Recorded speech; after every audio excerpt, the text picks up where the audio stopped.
Հայաստանը երկիր է, որի վարչապետը Սպիտակ տանը փոխնախագահի հետ հանդիպում է ունենում, Էստոնիայում հանդիպում է ունենում, հետո գրում է մայիսին Մոսկվայում է, ուրեմն մասնակցում պարադինու հանդիպում է ունենում, հետո հայտարարում է, որ քաղաքացիական եվրոպական քաղաքական համայնքի ֆորումը լինելու է Երևանում,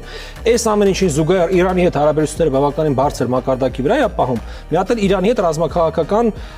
զարգացումների ագրում ռազմատեխնիկական համագործակցություն։ Բայց ժամանակին Հայաստանն ասում է մեր թշնամուն զենք մի վաճառեք Ռուսաստանին, հիմա Ռուսաստանն ասում է մեր թշնամուն զենք մի գնեք։ Արտաքին քաղաքական պոզով փոչով չի լինում, այս է դիվերսիֆիկացիա։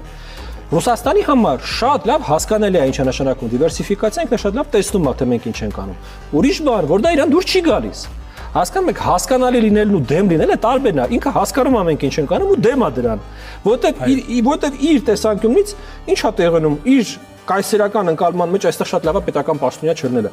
Իր կայսերական ընկալման մեջ իր նախկին գաղութը հանգարցակի որոշել է, որ ինքը պետք է դիվերսիֆիկացված արտաքին քաղաքականություն վարի, սկսի տարբեր կողմերի հետ աշխատել, կախվածությունները բազմազանեցնել։ Պարզ չի որ դեմա լինելու։ Շատ լավ հասկանում է ու դեմա։